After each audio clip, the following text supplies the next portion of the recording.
You're listening to Thunderquack Podcast Network.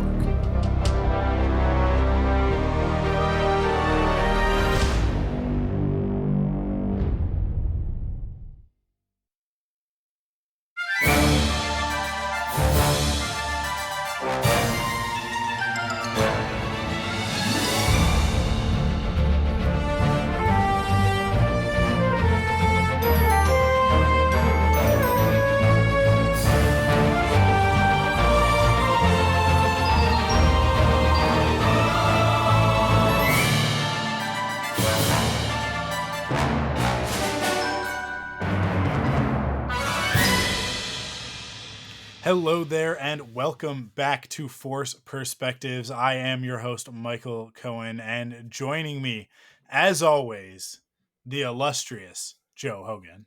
Are we actually allowed to talk about something this time? We are. Here's the deal, guys. There are 8 episodes of us talking about Ahsoka. They are recorded. They are not edited because I am useless, but they are recorded, and I should get around to editing them so that as soon as the strike ends I can just release them. But I they exist, and we recorded them as the episodes aired. But because of the ongoing actors strike, and previously when it started, the writers strike, we made the decision to just kind of hold back on them. We don't want to do any promoting of anything that is struck. So we're just holding on to those episodes. But they do exist. They are fresh, like sort of not necessarily in the moment, because a couple of them are like a day or two afterwards or whatever, but like in between episodes, right? Like we don't know what has happened on the next one before we record it. Right. So yeah, like that is all just sitting and waiting, but it's been a while since we put anything out on the feed. So I figured actually, like, I'll be honest. I just like talking to Joe about. So, what a sweetheart. yeah. So until the strike is over, we're just going to come up with some other Star Wars things to talk about that are not the movies or the television shows. So for this episode, we figured we would talk about comic books. So we've each kind of brought our three top three, I don't know, favorite three, however you want to look at it, 3 series each, that we're gonna talk about. So that could be like an ongoing series. It could be just like, something self-contained, like a sort of a one-shot series or whatever, of 4 issues or 6 issues or something like that. But yeah, that's what we're going to talk about. We're just going to talk about some Star Wars comic books. Some of these I've probably talked about in the past. I'm sure I have, whether it's on this podcast or other ones. But as a matter of fact, I think all but one of the series that I'm going to talk about, I've actually talked about on my old podcast, the Pullbox podcast with Curtis. Oh, okay. But yeah, let's jump into it. Why don't you start with your first one, Joe? Okay, so I definitely can't do these in order. Mike and I were talking just before we started. It was so hard for me to narrow this down. And look, I have nothing against the Marvel Star Wars series. Like, a lot of them have been really awesome. I really enjoyed a lot of them. But every single one of my top 3 and really my top 4 have been Dark Horse. Dark Horse was very influential for me growing up, as an artist, as like when I first started getting into Star Wars. Like it was there from the beginning, and it was like so many amazing series came from Dark Horse. So my first one is actually going to be a little bit nostalgic for me, because it is Shadows of the Empire.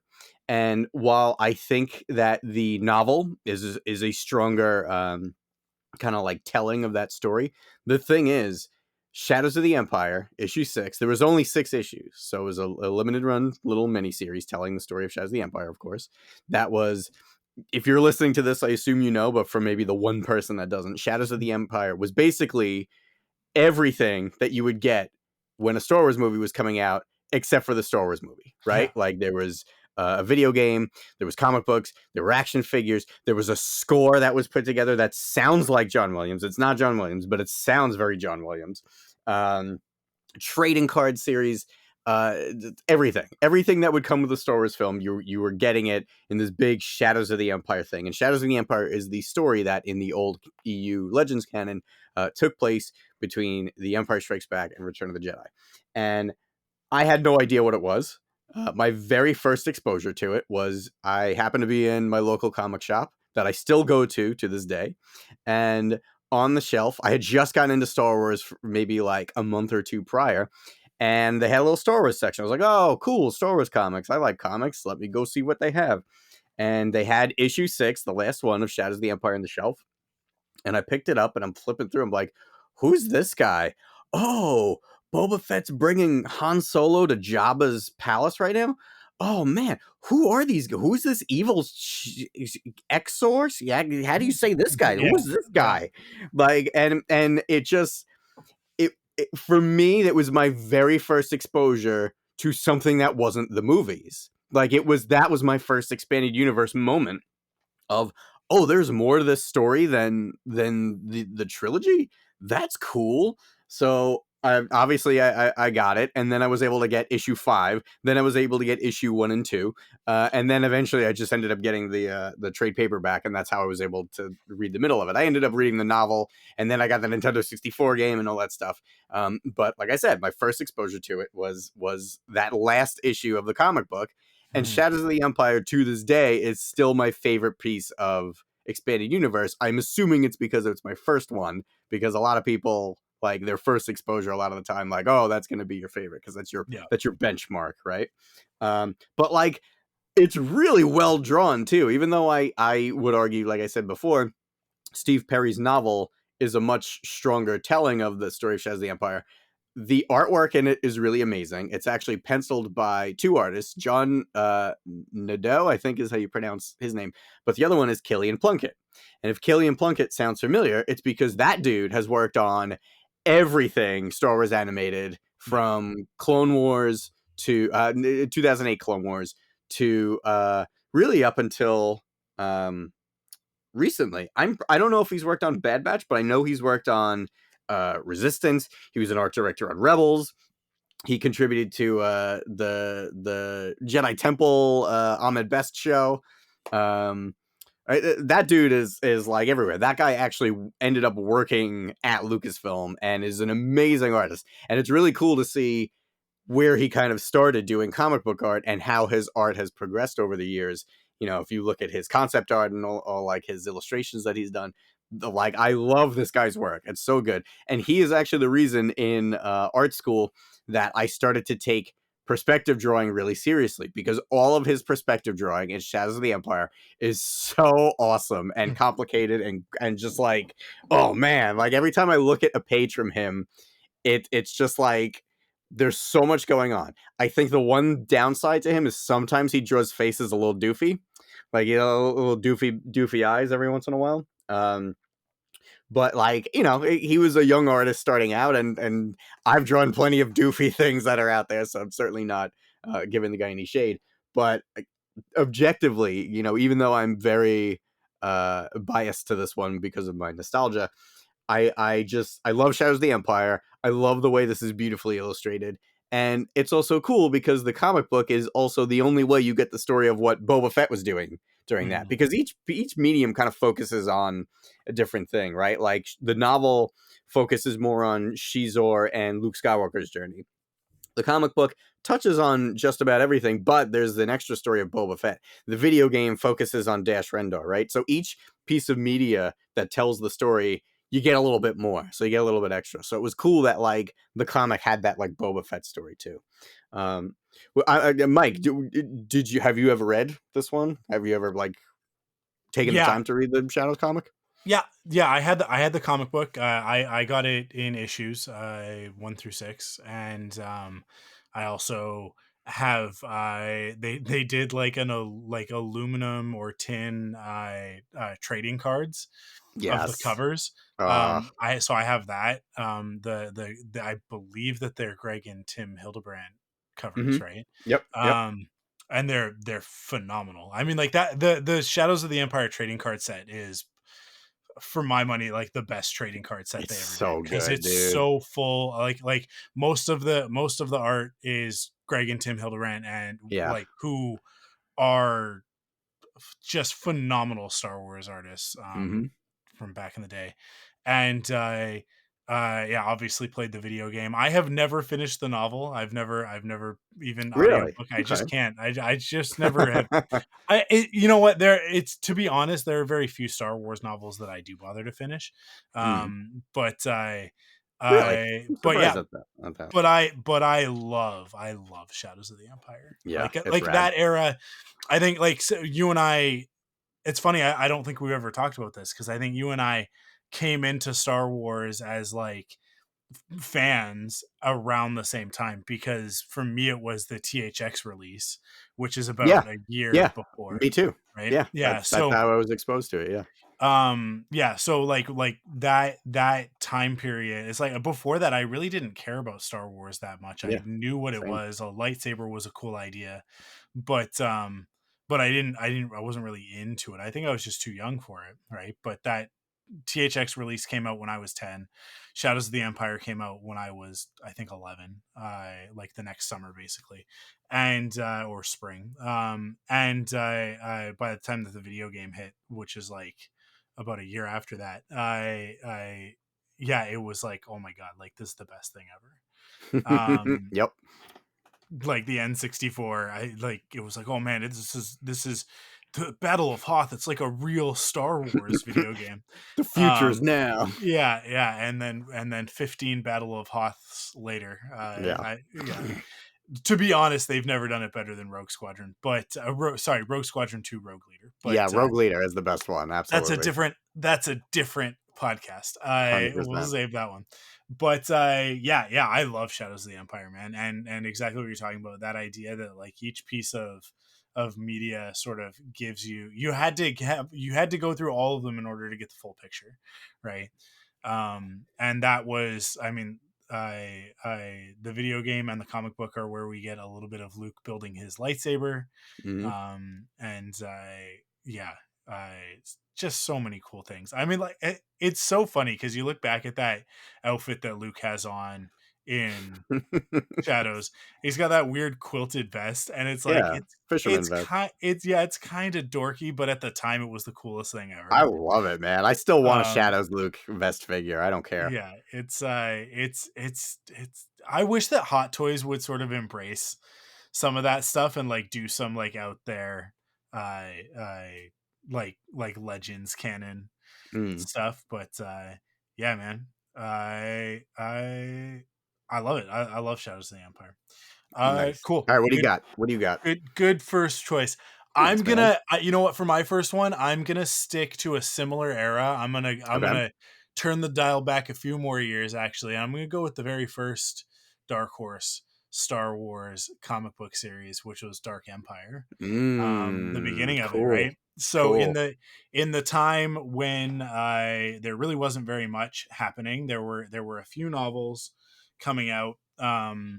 But like the Thrawn stuff was happening, and then Dark Empire happened through Dark Horse, and I love Dark Empire. It is definitely like a product of its time.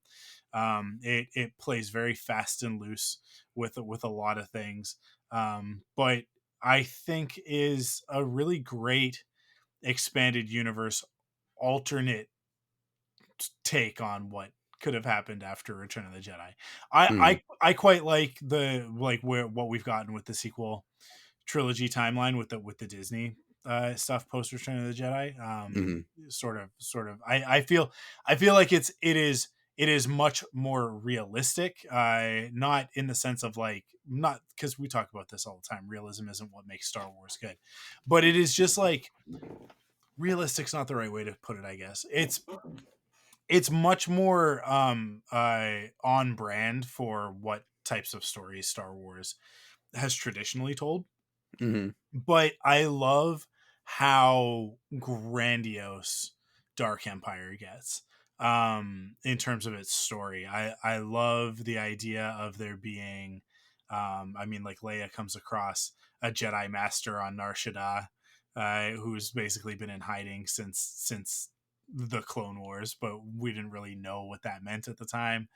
But since all of the Jedi were exterminated, right, by Darth Vader, and so she has a little bit of like a Jedi sort of path there. And then Luke's whole story through Dark Empire. I'm like, when I talk about Dark Empire, I'm going to include the whole thing, right? Dark Empire 1, 2, and then sort of the Mhm. prologue as well. Because when I read it, I read What through. I have what a what was hardcover omnibus, but what was the prologue? Because I remember 1 and 2, but there was sorry, another. it's epilogue. I think not prologue. No, It's but even so, like, was there, like, a yeah. separate release? I think it's only like 2 issues, and Oh, okay. Didn't know that. it's just sort of like a little bit more story. Cool, And okay. it was done it was done after the fact and not by the same creatives.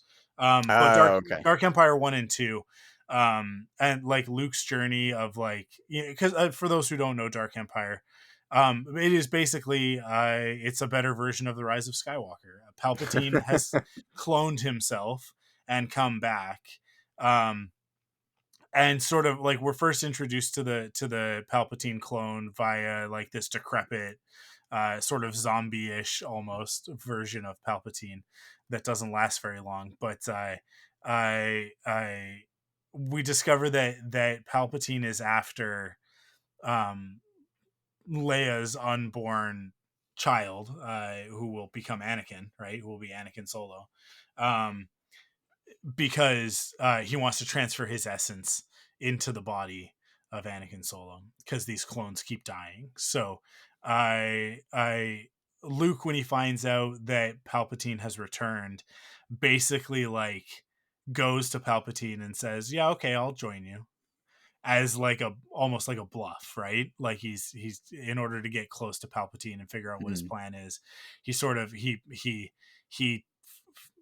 pretends that he's going to the dark side. So as you're reading through the comic, you're it starts off and it's like Han and Leia are like, this is a terrible plan, and he's like, but this is the only plan I've got, sort of thing. Um, and then as it goes on, you're sort of like, but is he actually turning to the dark side, right? And obviously he doesn't, but they like to play with it, right? They play with sort of that like pull to the dark side, and him sort of being tempted by certain things, and experiencing that. So it like all of that stuff, all that story stuff. Han is a really interesting character throughout it, sort of trying to wrestle with all of this. Um, it's, the line in the Force Awakens when he's like the Jedi, the Force, all is true, all of it, like that one where he's kind of like, yeah, like I never believed it, right? Hokey religions and ancient weapons, right? All that stuff. Dark Empire was sort of the first time in the story that you saw Han having to actually like deal with it, Mhm. like whereas like he's sort of confronted by the fact that he's just a man, but Luke and Leia are like demigods essentially, right? Like Mhm. they are you know descended from Darth Vader and all of that, and so he's kind of trying to wrestle with that and figure out how he even plays into any of this when he's just a normal man, right? So I really like that struggle with that character. It's a very very well written story, but beyond that, I've talked so much about the story at this point, and I'm delaying gratification on this. The reason why Dark Empire is on this list is because of the art. Yeah. The art in Dark Empire 1 and 2, as far as I'm concerned, is unparalleled. No one else has ever captured this level of sort of like visceral, just like like there's an edginess and like it has a real indie comic feel to it, because Dark Horse Yeah. back then was the Dark Horse. They were very much like, you had DC and you had Marvel, and then there was Dark Horse, right? Because this is almost even like pre-Image. I'd have to look up the exact dates, but we're sort of in that zone of like comic artists finally sort of starting to walk away from Marvel and DC from the big two and doing their own thing. And for Dark Horse to get the Star Wars license was massive. I mean, Dark Horse wouldn't exist if they hadn't gotten the the Star Wars license. I don't think it's a major Mm. part of comic book history. So, but to come out right out the gate with one of the most visually stunning comic books I think that's ever been done, just full stop. I mean, like Yeah. the watercolors, the like the palettes, like the greens and blues. It just it just has this vibe to it where you're like, that thing, this is the problem. That thing that everybody wants Star Wars to be now, that's what the Thrawn trilogy, right? The Heir to the Empire stuff and Dark Empire, they delivered that. Yeah. Everybody that had grown up with It's funny Star you say Wars, that. I had the same thought. It's like right? it's almost edgelord Star Wars, but It's it's still totally really well edgelord made. Star Wars, right? Everybody who had grown up with Star Wars and was now in their teens, right, or older, or even like in their early 20s or in their 30s, they wanted Star Wars to not be for kids. And Dark Empire and the Thrawn trilogy are not for kids; they are for adults. And so that sort of created the ecosystem in which the Star Wars fan would be, created, born from one of those Mhm. cloning tubes, from one of Palpatine's cloning tubes, all juicy. Um, and so I think that when a lot of Star Wars fans of a certain generation have complaints about Star Wars, this is what it's why they're complaining. Yeah. So I have a little bit of like that sort of mixed feeling about Dark Empire because it is edgelord Star Wars, but also it is really really good. Like you Yeah, it's can't deny awesome. how good it is. Um even if it's not, like I said, like the sequel trilogy timeline I think is a much more on brand, cohesive piece of storytelling, versus what Dark Empire is, because Dark Empire is so over the top and like it jumps the shark right out the gate and it doesn't look back. Yeah. But all of that said, I mean it's phenomenal. It's super good. It's funny you say that because I remember when I was watching Last Jedi and Mhm. Luke walks out of the base, I'm like, "Oh, he's gonna take down these walkers with the Force like he did in Dark Empire." Yeah. Like I was positive that's where that was gonna go. Because yeah, Dark Empire was that just like larger than life, over the top story. And dude, that art style, man, it's one of those things where I agree 100%. Like they just haven't done anything like that Yeah. since then, and it's one of those stories that like you can show anyone who is like a Star Wars comic enthusiast, um, any page from Dark Empire, and they're gonna know, oh, that's Dark Empire. Like it's the art style is immediately recognizable.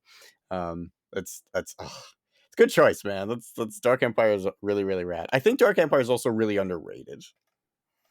I think because of where it sits in history, it's sort of like, Sure. well, so much has come after it Hmm. that that yeah, it sort of gets overlooked a lot of the time. But yeah, yeah, for sure. Yeah. Cool. Cool. What's your next one? Whew. This one feels like cheating, but I don't care. I feel like I have also talked about this before. I don't know if I've talked about it on a Thunderquack one, but Star Wars Tales, no question. 24 issues. Every Yeah. single issue is a different artist. Not even a single artist. Each issue is basically an anthology of little Star Wars stories. Um, if I'm remembering correctly, it was published between, I want to say, 99 or 2000 to about 2008ish or so. Mhm. Um, so it was like a couple of issues a year. Um, and oh man, every single issue, totally different artists, totally different stories, totally different tones. There was horror stories, there were action stories, there were parodies. I would argue that the parody stories probably do Star Wars parody better than most pop culture things that spoof Star Wars today. That Mhm. includes the Family Guy specials, the Robot Chicken specials, like all that stuff's really funny. I really enjoy all of that stuff. But Star Wars Tales was kind of the thing growing up for me, that it really hammered the point home that Star Wars does not just have to be Dark Empire, right? It doesn't just have to be cool and edgy. It can be that thing that, Mike, you specifically are a champion for. Star Wars can be really weird and really fun and funny. It doesn't just have to be lightsabers and the Force and cool guys doing cool things and bounty hunters going to seedy areas. And those things are important to Star Wars too. Um, and Star Wars Tales very much represented all those things. But I specifically remember there's so many amazing stories other than the really, really cool ones. And my favorite one is a really, really cool one. But my other favorite one is from issue 1, Skippy the Jedi droid, who is really R5D4, who is just in that story. He's a force sensitive droid. He sees the future where Leia's in trouble and R2D2 has to go with them. So he sacrifices himself so that R2D2 is chosen by the Lars family, and then that's it. So Skippy the Jedi droid is one of my favorite ones ever. It's very silly, but there's so many amazing vignettes, so many like really cool ones, and none of them are canon, right? Like even back then, Mike, I remember G level canon. What was the thing after G level canon? Because Star Wars Tales was the one after that one. It was like the third level down, because it was really just like, yeah, these are what if stories or fill in the blank stories that take all of these with a grain of salt. They're really just supposed to be entertaining more than fit into a canon. Yeah. Do you remember what the old canon levels were after I George? don't remember. I don't remember. I They used to be remember that able to back do in the it. day we used to have our own level, which we would call an F level for front lines. Whereas, but the joke was that like it's like this is like an F, right? It's like like in school. But Mm, yeah, I don't remember. I know what you're talking about, but I don't remember what the other levels yeah. were. Yeah, I think there was 4 of them. But yeah, Tails was somewhere near the bottom, but the stories were so well done. And it's funny because a lot of my favorite artists from other things would always be hired to do like, a 5 to 6 page little vignette. Um, but they touched on every character. And there were a lot of them that were just original characters. And it really was every single issue what I loved about it the most, even though, you know, sometimes you got issues where like you didn't really like any of the stories, or you didn't really like any of the artwork, which whatever, like not everything can be a banger. But it was the thing that I love about Star Wars Visions is you never know what you're going to get, right? It's a mystery box. And I don't mean that in the JJ Abrams sense. I mean it in the sense of like, I'm opening a pack of Pokemon cards right now. What am I going to get? You know what I mean? Like, am I going Yeah. to get something really great? Am I going to get something really funny? Like, what's this month going to be? And it was always like a 3-month wait, so the anticipation was always there. And 9 times out of 10, like it was a home run, because there's always at least 1 or 2 stories that were like, oh man, this is awesome. This is part of my headcanon now. Kyle Katarn's first and only comic book appearance was in Star Wars Tales. Um, there's a one vignette of Ayla and Kit Fisto on a Camino mission, and they're trapped underwater on Camino, and because Kit Fisto's Nautilin, he helps Ayla breathe by kissing her. It's like, oh my god, all this crazy stuff is happening. Star Yeah. Wars Tales is amazing. But every issue had these like really, really fun stories, and it was always cool to see different artists.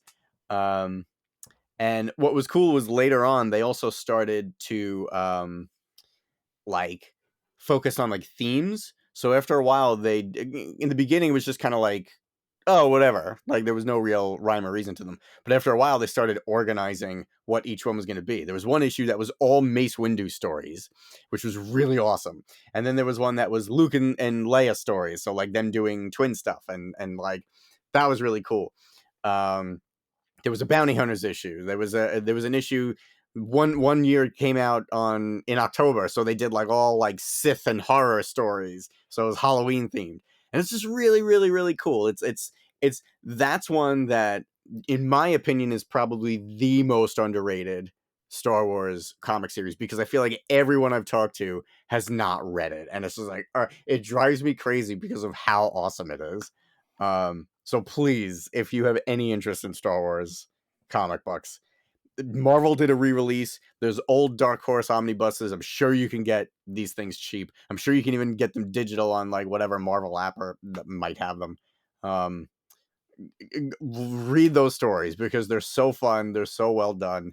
And Killian Plunkett has an awesome story in issue 4 where a decommissioned dark trooper comes to life in the Boon to Eve pod racer arena, and characters from Shadows of the Empire, Big Giz and Spiker find this thing, and it's done by Killian Plunkett, who drew Shadows of the Empire. So it's just like, I love this. I love every second of this. Killian Plunkett got to do extra Shadows of the Empire stuff, and it has a freaking Dark Trooper in it because I loved Dark Forces for PC. So it was just one of those things that it just made my imagination go crazy because before Star Wars Tales came out, I was like, oh, okay, yeah, all of these expanded universe stories are really, really cool. But Star Wars Tales just made my imagination go nuts in terms of like, oh man, you can do like anything. Star Wars can be anything. So I don't know. I think that was the reason that I'm so open to Star Wars other than the Star Wars that I expect. I'm pretty sure it's because of Star Wars Tales, if that makes sense. Have you ever read Star Wars Tales, Mike? Yeah, one of my favorite stories of like all of Star Wars comics is from Star Wars Tales. Awesome. It's the one with, it's the Pulp Fiction parody Yes. with Mace Yes. and Yoda Yes, in the yes, yes. diner, where they have the Yes. conversation about the Oh, Jedi it's and so the good. Sith and the balance of the Force, and I talk about it all the time. I use it as an example all the time, where Yoda pours out the salt shaker and there's Mhm. 10,000 grains of salt, and then he takes 2 grains of pepper out and he puts it next to it, and then he uses the Force and he waves away all but 2 of the grains of salt, and he goes, this is balance, right? Mhm. Because this, it's supposed to be, this is from like this is from like the second or third issue of Star Wars Tales, I think. Because this is a conversation that's meant to take place sort of like after Anakin has been interviewed by the council but before they've made a decision.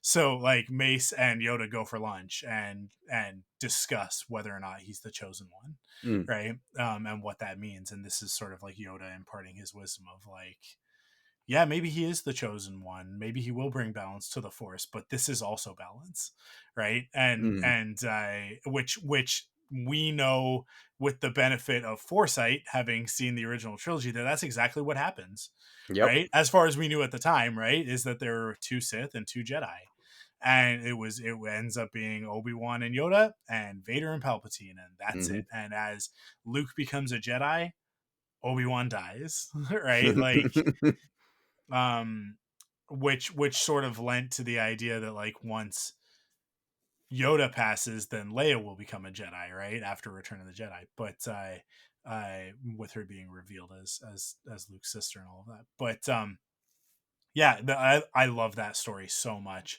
But there's tons of great little stories. The art was unbelievable because it was just like, just do whatever, guys, like Yeah. whatever it is, like your heart's content. And so Yeah. like Star Wars Visions, which I think you mentioned as well, like it was allowed to play with Star Wars, Yep. and I think like that's where some of the best stuff comes from, is when you just play with Star Wars, Mhm. right? 100%, man. Yeah. All Cool. right, man. What's your number 2? My number two is gonna be, ooh, see, now I'm having to make a decision.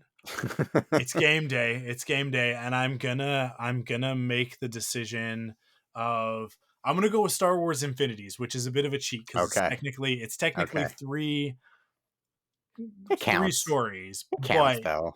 it counts. So Star Wars Infinities was like Marvel What If, Yeah. right? So Infinities, they did one for A New Hope, Empire, and Return of the Jedi, because that is the era in which these were made. And each one of them posits sort of like a, but a what if. It is just straight up Marvel's What If. So the first one is like, what if Luke missed? What if he didn't destroy the Death Star? And so he misses and he pulls out of there, and him and Han get the heck out of there as fast as they can before more reinforcements arrive. Leia and a handful of rebels manage to escape the surface of Yavin 4 right before it's destroyed, but they're intercepted by Vader. and Vader with Leia captured once again, sort of like senses that she's force sensitive, and I don't remember exactly how, but like basically finds out that she's his daughter and Yeah. trains her, right? And so Luke ends up having to fight his sister. And then in Empire, Han's Tauntaun does freeze before he reaches the third marker. So when he finds Luke, he doesn't have the Tauntaun to put Luke inside of. So Luke freezes to death on Mm. Hoth. And Obi-Wan comes to Han in a vision and says, "You have to go to Dagobah." And Han thinks that he is now the chosen one. And he's like, "I gotta go to Dagobah and become a Jedi Master, I guess." And when they get there, Yoda is like, "Not you, her," and trains Leia to fight Vader. So another great story. And then Return of the Jedi. What is it? Is it that Han doesn't Uh, survive? yeah, Leia drops the thermal detonator, That's right. and Yeah, they have and to run out of Jabba's palace, and they yeah, don't rescue Han. yeah. So from there, everything just goes horribly wrong because without Han to lead the strike team, it's sort of nothing kind of goes right. Um, except that by the end of that story, in one of the best panels in all of Star Wars comics, uh, Vader doesn't die. Luke brings him back. Anakin returns, but he doesn't die in defeating the Emperor. And or actually, maybe does the Emperor escape? I think the Emperor escapes, right? Because the end I of it is think so, yeah. because the end of it like is Vader in an all white suit, and he's basically like let's go, we gotta Let's hunt, we get gotta him. find the Emperor. And you're like, that's rad, that like Vader, Luke, and Leia are sort of reunited, and they're gonna go hunt down the Emperor. I've always it's one of those things that's on my bucket list of drawings to do, is to reimagine that final panel of Vader, because I've always felt that choice was a little bit lazy. The first two, A New Hope and Empire, have great art. The Return of the Jedi one has okay art. It's fine. It's serviceable. But that idea of Anakin surviving, I love. The idea that he would just keep the armor, but it would just be white, has always bothered me, Yeah, a little silly. because I'm like, obviously he needs the armor to survive, right? But I have always pictured, basically, if you imagine sort of like the bottom part of the cowl, right, the part that's got sort of like that triangle and the two forks that stick out, Yeah. right? If you imagine that, but then above that, you basically would have like a bubble, like a like sort of like a helmet, right? Like Yeah. a bubble helmet sort of thing. Yeah. I can picture it, and I've just never gotten around to drawing it, but I do want to do sort of that Vader, Anakin reborn, where, so that basically like you can see his scarred face, right? Like that, but it's Anakin, right? And I would absolutely draw it intentionally as like the Sebastian Shaw Anakin Skywalker, with he's burnt all to hell, but he's still got those fuzzy eyebrows. I love it. Yeah. I love it so much. I love it so much. They couldn't figure out how to heal it much else about him, but like somehow his eyebrows came back thicker than ever. Yeah. Good for him. Doesn't make a lot of sense, but I love it anyways. So one of these days I will get around to that. I will draw that. But yeah, that I love Star Wars Infinities just as like, it's just a fun exercise. And I've always said that like they need to do the prequels. They need to do the prequels Oh, so bad. man, that would be awesome. And what, like, so Phantom Menace is easy. Phantom Menace is so easy, which is that like uh Obi-Wan doesn't get kicked off of that ledge, and so they continue the fight, and Obi-Wan and Qui-Gon are able to take Maul together in the laser chamber. Mm. And they defeat him. So Qui-Gon doesn't die. and takes on Anakin as his apprentice, and then Palpatine has to pivot his plan, right? Not, I mean, like Palpatine pivots his plan when Darth Maul dies and sees that Anakin is there and is like, oh, interesting. But but that like with Qui-Gon still around, it becomes a much more difficult thing. So you would start it, because just like a New Hope one, you start it right at the end of the movie, right? You would start it right at the end of the Phantom Menace, and then you would do the time jump to Attack of the Clones, basically, and sort of see what happens there. And I think the most interesting part of that is that Obi-Wan has like nothing to do with the story Yeah. until the Clone Wars, right? Is that like Obi-Wan's sort of like off doing his own thing. And here's where now, with the benefit of the Clone Wars being finished, Ahsoka would end up being Obi-Wan's Oh, whoa. apprentice instead of being Anakin's apprentice, right? So what is that? What happens there, right? So you almost, but at the same time, Attack of the Clones, like you could, I don't know. Well, no, because that's more Clone Wars than it is Attack of the Clones, right? So for Attack of the Clones, um, man, I've thought about this a million times, and it gets muddled with my idea for like how you would fix the prequels in general, which is Mm, that like Darth Maul and Dooku should have been the same character, yeah. right? If Darth Maul was through 3 movies instead of just in one, and Dooku was really only a character in Attack of the Clones and like dies at the beginning of Revenge of the Sith. I like what George did, which is that he broke Vader into 3 pieces, which is like the monster, which is Darth Maul, the man, which is Dooku, right? Like the sort of scheming, powerful Jedi, and then the machine, which is General Grievous, right? Mhm. I love that, but also like if you wanted to make the prequels a little bit tighter as a story, you would have Dooku be the villain in all 3. Mm.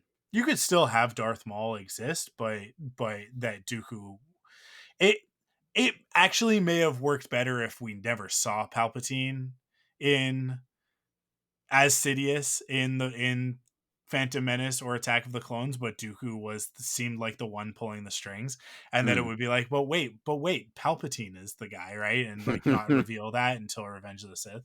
But when he is like execute him, right? Like to Anakin, would have been a better twist. But yeah, for Attack of the Clones, I mean, like you could kill Obi-Wan. I think that would be like if like Django basically like did the job, like finished the job on Camino, and Obi-Wan never. So like they like the droids were able to the Geonosians were able to launch all of the droid armies and like take half the galaxy, right? Because it's sort of it's by virtue of the clones showing up that the separatists aren't able to launch the initial attack that they had planned, right? They're sort of stopped in their tracks Mhm. by the Jedi and the clone troopers. So it's like, what would that look like? The other way that you could do it is to look at Padme and like to kill Padme right off the bat, Mm. like that the either the one of the explosions, one of the many explosions or bugs or whatever actually does the job. Um, a great way to do it would be that like Obi-Wan goes out. This is where you would start it, right? Obi-Wan goes out the window. Like Anakin has killed the 2 bugs.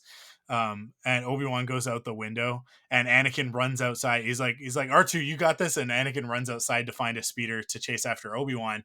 And as he does, like you see that Django is like there. He just walks in and executes Padme.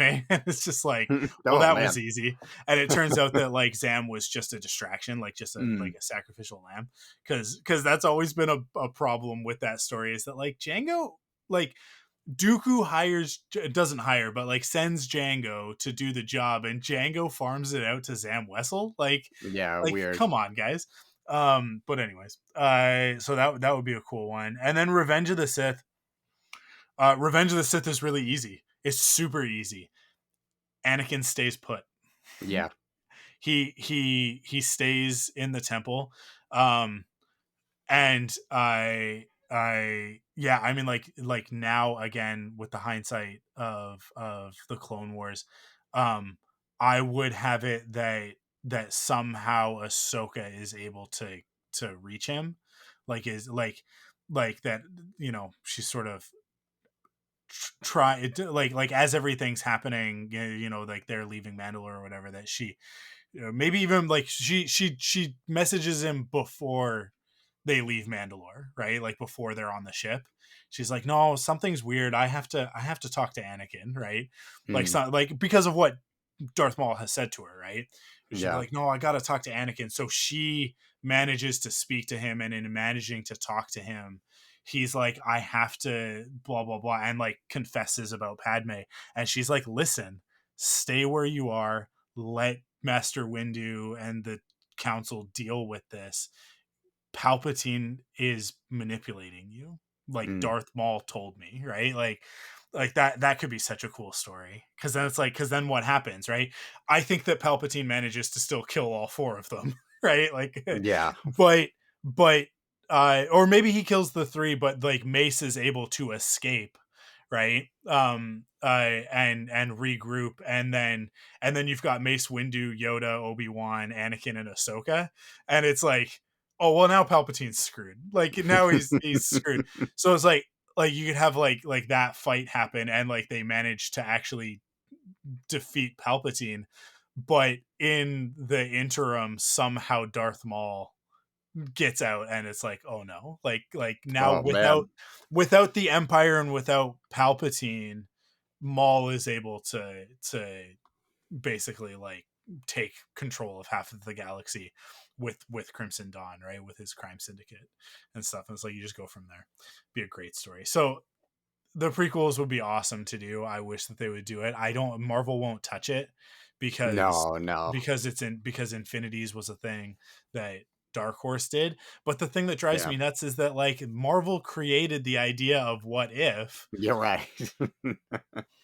like DC has done it as well, right? Because DC just calls it Elseworlds when they do it. They don't sort of go like, it's not a what if. They just go, oh, we've created a whole other side universe for it. Mm, But just do Marvel Star Wars what if, right? Like don't call it Infinities, but do it. Like just do the prequels.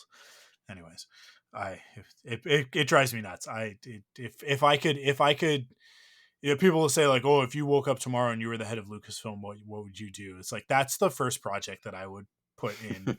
And actually nowadays I wouldn't even, what I would do is I would call it Star Wars Infinities, and I would do an animated series. But um yeah, that's the first thing that I would put Let me into ask you production. something that Yeah. is, I would argue, pretty related to this.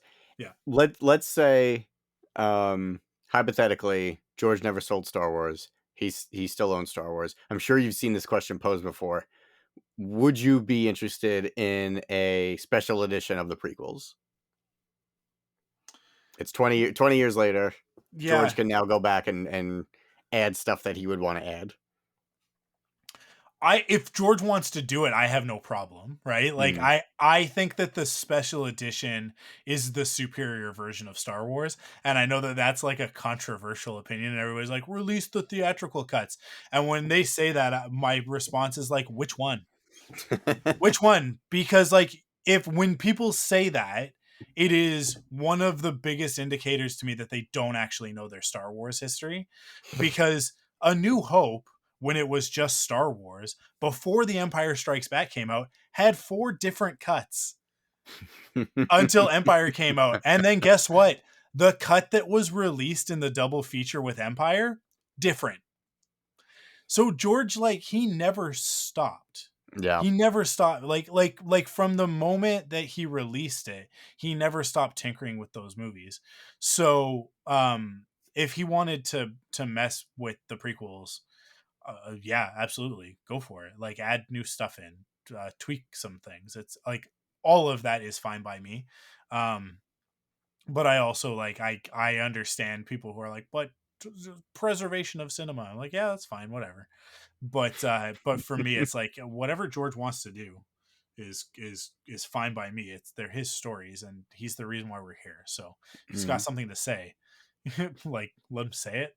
I one day I hope we get like we got the Star Wars comic book Yeah. that was based on the original screenplay, that we get comics or something based on his treatments for what the sequel trilogy was going to be. Oh man, Um that would be just awesome. cause, just because it's more Star Wars. I don't think that Yeah. it's better or worse. I There's think no it just reason would have not been to. different.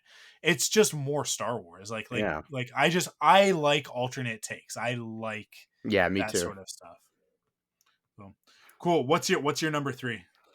Okay, this is going to be a short one for me because it's very similar to Star Wars Tales. Do you remember in, let's say, 2003, 2004, there was a little digest series like the size of a TV guide called Clone Wars Adventures, and there was 10 of those, and basically they were just little vignettes, most of them in the art style of the Genndy Tartakovsky micro series. Just more Clone Wars micro series, little comic stories, and they were really awesome. And some of my favorite artists were in there. The Philbach brothers did most of the artwork for that series, but then you had guys like Ethan Beavers, who is one of my favorite comic book artists. That dude's graphic style is so nice. Um, he did a bunch of vignettes for that are all really awesome. And yeah, it was the same kind of thing as Star Wars Tales. So it was like getting two Star Wars Tales for a short period of time. Where okay, Clone Wars Adventures is coming out this month. Oh, Star Wars Tales next. Okay, cool.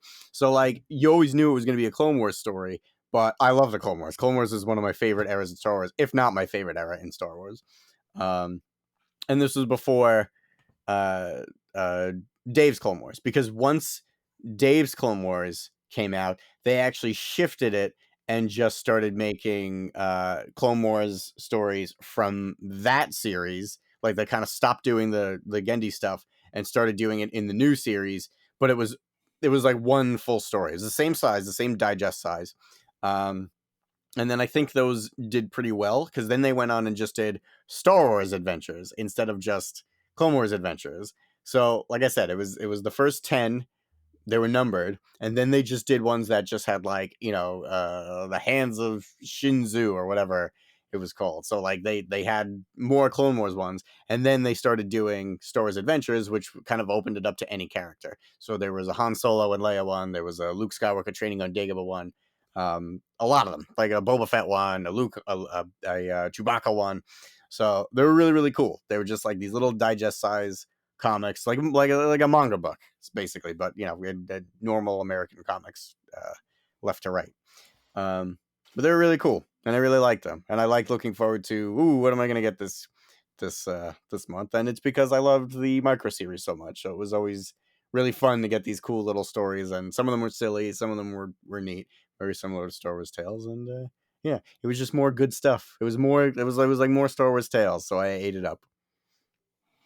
Yeah, I mean, I have a bunch of them on my shelf actually. I loved those stories. There's a Clone Wars one that is post 2008. That's uh Kit Fisto and Plo Koon on an Yes. ice planet, and they're Yeah. in the cold weather year, and I'm a sucker. I'm a sucker for that. I mean, like Trespass is my favorite episode of Clone Wars, so it was Mhm. kind of like a little sequel to Trespass, and yeah, I love it. I love it. That whole series from the Genndy stuff through all the way through with all the Clone Wars stuff. It was really good stuff. The Adventures ones, like when it switched to Adventures, were like kind of hit and miss. Um, Yeah. but Yeah. still, there's still some good stuff in there. Yeah, I But enjoyed them yeah, still. yeah, that's awesome. All right, That's man. it's funny how many of these things we have that have crossover. Um, my final one Oh is boy. maybe one of my favorites, and I talked about it actually on an episode of our Ahsoka recaps. And that's the Kanan comics. Ooh, yeah, So good one. Good one. it is technically 2 volumes. I have it in a hard. I said this on the thing. I have all of the issues. I have the trade paperbacks, and I have the hardcover of the two of them combined. Nice. Um, which is just called Star Wars Kanan. So I don't remember what the titles are for the individual trades, but there's two stories basically that tell the story of Kanan, or Caleb Doom rather, and how he became Kanan Jarrus. So it starts with sort of this framing device of Kanan is injured on a mission. This is one of my favorite things about Star Wars Rebels, is that Dave intentionally left time gaps so that there was room to tell more stories with these characters. And so on some mission, Kanan gets injured and they put him in the back to tank. And when they put him in the back to tank, he's sort of dreaming about Order 66 and everything that happened afterwards. So it's like the where the name Kanan Jarrus comes from, how he survived Order 66, how he survived after Order 66, all of this stuff, and it's full of a bunch of great characters. The art is phenomenal. Yep. I'm gonna try and bring it up so that I can give props. By the way, we talked about Dark Empire. I didn't give the artist or the writer. Tom Veitch wrote it and Cam Kennedy illustrated it. But I where's the search thing on here? There we go. Star Wars Kanan. Let me see if it's so hard to search it because it is just like the comic, but there we go. Yeah, Star Wars Kanan. So yeah, the pencilers on the series were oh man, go away with all of your ads, Wikipedia. Pepe Larraz, Jacopo Camani, and Andrea Braccardo. And Pepe Larraz did the majority of it. And then it's so funny. Back in the day, you used to have a separate penciler and inker, but I think because of digital, we end up with the same person doing most of the time. But the artwork in this series is just like the best. Oh, okay. So The Last Padawan is the first volume, and First Blood is the second volume. And yeah, I love it. Kanan is my second favorite Star Wars character, only by virtue of the fact that no one can ever dethrone the one and only Obi-Wan Kenobi. The Obi-Wan and only. But Kanan is like right there. He is right there. That character means so much to me, and we don't have that much of his story prior to Star Wars Rebels. We have these two comics. We have A New Dawn, which is one of the novels, and then we have his appearance in Bad Batch in the first episode of Bad Batch. So and I suppose we have him in the background of an episode of Tales of the Jedi. But any opportunity to explore his backstory, explore what makes him the character that he is always welcome in my book. One of the things that I love is that he just seems to pop up all over the place. Having him popping up in Tales of the Jedi, it's one of those things where it's like you can tell that Dave also has a soft spot for this character. Oh, for sure. Really loves the character. No so question. yeah, Star Wars Kanan. That's my number 3. That is an excellent one. Listen, I gotta know before we close. I'll give you mine. We don't have to talk about it. We can if you want, because I know we're getting close on the time. What was the one that got squeezed out? What's your honorable mention? Tag and Bink are dead. Dude, no way. Me too. I'm not kidding. It actually was. Kevin Rubio and Lucas. So Kevin Rubio wrote it. Lucas Morangan is the artist, and those two guys are the same ones that did your Pulp Fiction thing from Star Wars Tales. Oh, nice. Awesome. Yep. That's hilarious. That's so funny. It's like, did we just become best friends? Yeah, no, Tag and Bink are dead, and the sequel. So good. Yeah, one of my favorite things is that I've got the Epic collection for Star Wars Infinities, and I think does that one include both of the Tag and Binks? I don't know, but I have the trade paperback right next to me because it was going to be my third one, and then I was like, oh yeah, Clone Wars Adventures. Damn, okay. Yeah, I love they're so much It's fun so because good. it's Dude, the just like parody, but that's my point, right? Like that stuff. Well, I mean, really, Kevin Rubio is writing in Tag and Bank, and then all the Star Wars Tales ones that he's done, because he also did the one where they were building the Death Star early on, and they're just discussing everything and foreshadowing. All of the Imperial logos have Mickey ears on the banners. This is like 2000, I don't know, 2. Um, yeah, dude, he's so good at writing Star Wars parody. yeah, that's awesome. That is hilarious. What a perfect way to end. Awesome, and we're like right on the dot too. Nice Oh, there you tight go. hour. There you go. Uh, that was excellent. A great conversation. If you haven't read any of those Star Wars comics, I know that maybe we spoiled some stuff, but this is the thing about this, like everything that we talked about is like, I don't know, that Star Wars canon is the most recent one, Yeah, and those everything are is like very old. 5 years old. So, you've had your opportunity, but it's the journey, not the destination, you guys. Yeah. So go check out those books, um, and you can also hit us up on social media and let us know what your favorite Star Wars comics are. You can find us basically everywhere at Force POV. And yeah, awesome. Thank you, Joe, for joining me. Of course. And listen, let's do this again in a couple of weeks, or maybe, I don't know, within the next 4. And I let's just do the same thing that we did with this one, but with video games. Does that sound good? Oh, it's gonna be hard. It's Yeah, gonna be top 3 hard. video games. Top 3 It's video gonna be games. hard, man. Awesome. Thank you guys for listening. Thank you, Joe, for joining me, and we will see you guys on the next episode. Thank you for listening to Thunderquack Force Perspectives. Our opening theme is composed for us by Christy Carew. Follow Force Perspectives on Twitter, Instagram, and Facebook at ForcePOV, and join us on Discord at thunderquack.com/discord.